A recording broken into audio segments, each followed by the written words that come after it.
Hey, welcome back to US Bank Stadium. This is Between the Lines, fueled by Gatorade. Vikings fall 40-23, this time to the hands of the Atlanta Falcons. And Ben, Vikings 1-5 for the first time since 2013. It seemed like from the first play of the game, Kirk Cousins' interception, the Vikings were never really into this game.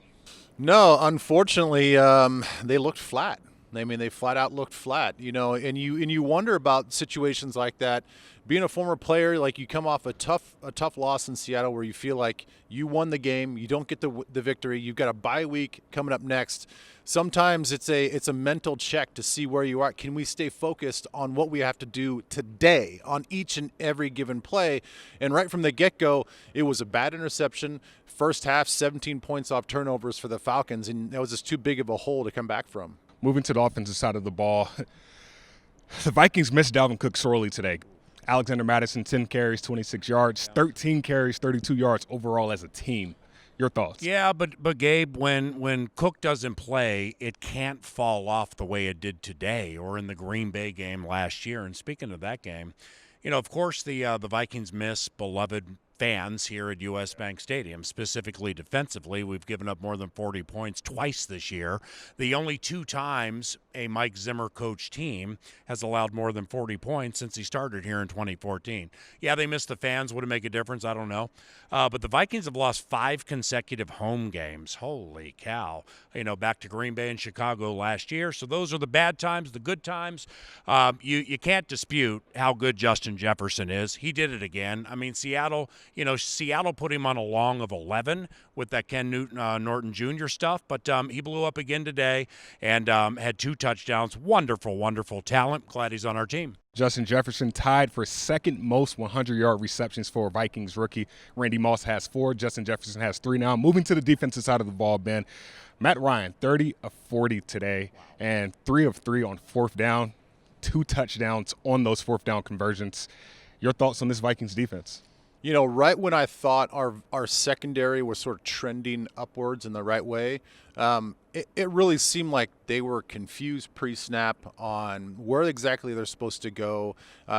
They sort of missed their assignments at times. They were letting guys go, thinking that they're going to pass it off to somebody else. That other person was not there.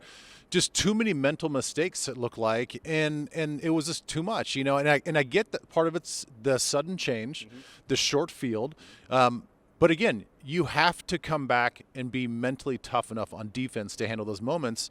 And once we lost our confidence early in the first half, or first quarter, really, we just couldn't regain any confidence defensively. And Gabe, one thing we did learn today with the Vikings defense, this is with all due respect, is Seattle might win the Super Bowl. Atlanta's not going to win the Super Bowl, and Seattle handled Atlanta earlier this season. But they have 5 first-rounders left to right on their offensive line, including veterans James Carpenter and Alex Mack, who aren't as good as they were a decade ago, but they know how to play the game. Conversely, Seattle's offensive line is just not nearly as good as Atlanta's, and you really, in a non-obvious fashion, kind of felt that during the game today, that we just weren't penetrating or pushing people around the way we did last week. We were 9 of 17. Well, the Atlanta Falcons were 9 of 17 on 3rd down, 52% conversions. Seattle was 0 of 7 last week. For sure. Exactly. But moving on, we got to move on eventually, right? So next game up is a bye week, and then you play the Green Bay Packers. What do we need to do moving forward? My blood pressure and Vikings fans needs the bye, so that's good.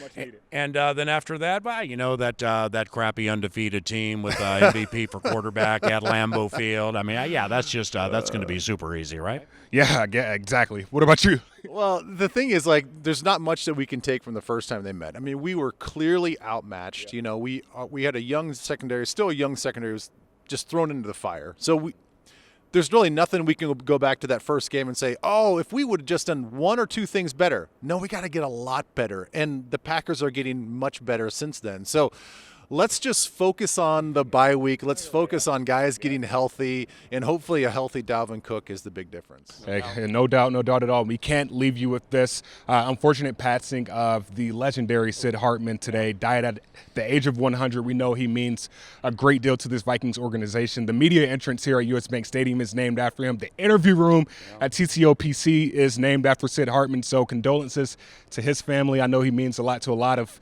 Minnesota natives. Being a North Carolina guy, I knew who he was down south. So condolences to him and his family. But PA. Yeah, he's one of a kind, and yeah, I mean, I've lived here since 1998, and I'm telling you right now, nobody. He's Minnesota sports immortality. So I mean, you can go.